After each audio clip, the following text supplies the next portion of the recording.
What's up, guys? It's Marky J. Today I'm going to be talking about a guide to keeping your predatory fish, predators. Like I've basically, let me just tell you a little backstory.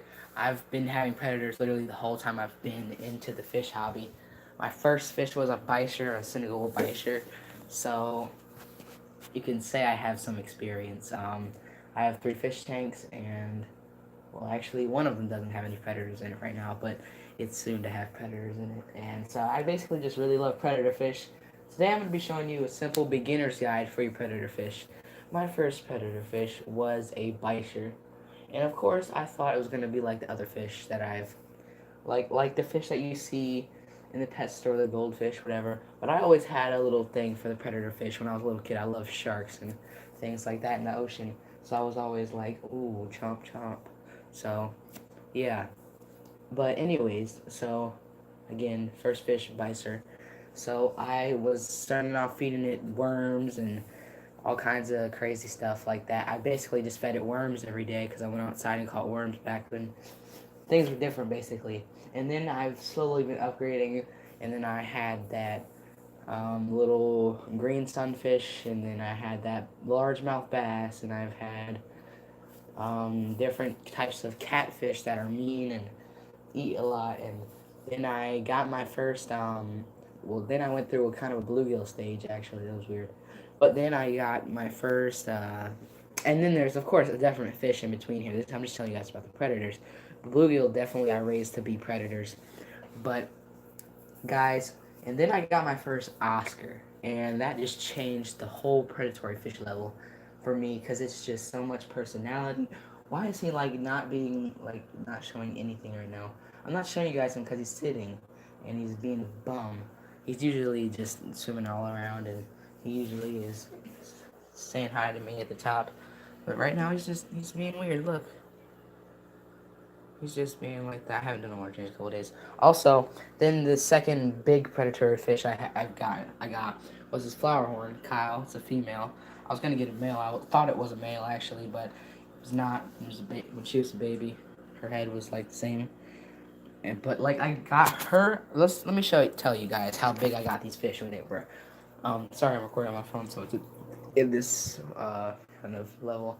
But also, when I was starting off, I went through a couple different dinosaur fish. I couldn't keep them alive for too long. I'm not sure why. I'm not sure what I was doing then, but yeah, I only had a few. So I've definitely grown because I've been keeping these guys for months and months and months. It's almost been a year since I've had Oscar, so Oscar is the Oscar's name, by the way. I'm gonna say it. Um, but what I was saying is the Oscars, it just changed my whole perspective for predatory fishing. Now let me tell you guys how you can have them. First, you need to know how to feed these guys. That's first of all, and also how big your predator fish is going to get. Because a lot of predator fish get big. There are ones that stay small. There are predator fish that stay small, but a lot of these predator fish do get pretty big. I'm gonna face like this. A lot of these predatory fish do get pretty big, so make sure you know their sizes. Because I have a 55 gallon, and that's what those two guys are, and then they need to upgrade. So yeah, they're gonna need to upgrade soon. Also, I'm gonna show you some other predator fish I have. But basically to start off, you're gonna need to know how big they get, first of all, and then what to feed them. I did not know this at the beginning. I feed these guys varied diet. Um, I do live feedings. Well, I do live feedings sometimes. Either goldfish from the store, and I make sure I inspect them very well, and or I catch them for my own self out in the wild, like minnows and baby bluegill, and also shiners sometimes. Oh, my messages has stopped. What is this? What is this? What is this? Okay. Um. Anyways, so yeah, I'll get them from like different sources. If you're against live feedings, that's your own opinion. I think we can still do live feedings, but I don't think it's cruel because that's what happens in the wild. Anyways, yeah. So I feed my guys live feedings. Also, the main thing that they eat is I don't know why my phone is buzzing like this. These cichlid pellets. They're up here right now, looking at me because they think they're about to get fed. Let me give them a little bit right now, actually, just to show you guys. But the main thing I feed them is these cichlid pellets, and I also do tilapia feedings. Every now and then, I'll feed them some tilapia, or they'll get some kind of special fillet. A little snack. Why aren't you? Okay. I was about to say, there has never been a time when you haven't eaten. But, yeah, he's the hog of the tank. I guess he's just full right now. Give them a nice breakfast. I know it's dirty down there. I need to clean that. But, yeah, I'm going to do that soon. Anyways, besides the feeding, we're going... So we're going to say that I want to get a predatory fish. I think to myself, I got this 20-gallon tank. What do I want to get? I start off with something really easy, low camera profile. Make sure it stays relatively small, like that big. It's the biggest you probably can fit a 20-gallon, in my opinion. I mean, I like them to have a lot of space to swim around and things like that. But also another like tip is you gotta watch the behavior, especially with predatory fish, because they can switch behaviors. Sometimes they'll be really aggressive and mean, and other times they'll just be really laid back, and you gotta watch out to see what's up with them, really, because there can be different things that are up with them. Sometimes they're just fat and full, and you'll know that because you just fed them, but other times they'll be just sad and not want to be in the tank, and you gotta make sure that, like with Oscars, they have a lot of personality. You can tell when they're pouty. So, yeah, if you want to learn more about that, just go on Google and look up Oscars being pouty and Oscars being moody, basically. Oscars being moody.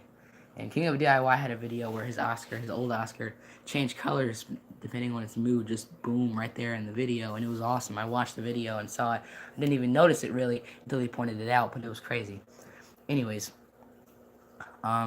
yeah, so I've been keeping predatory fish the whole time I've been in the hobby, and I've been in the hobby. I'm about to turn 13 in a week right now, but yeah, birthday's coming up soon, near Valentine's Day.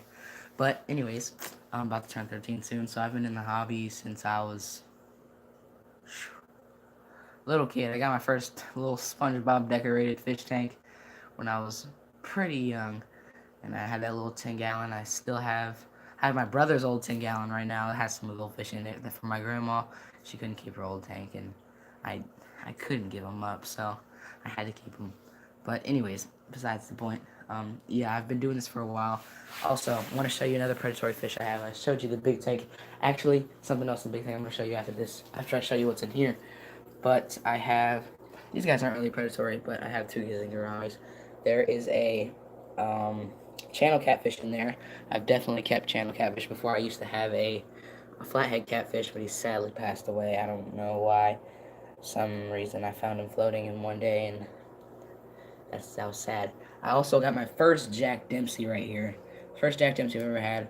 I've done other videos with him in it, like just recently, so check those out. But yeah, my brother made me get this guy. So he was the smallest one in the tank, but he had the most personality towards me.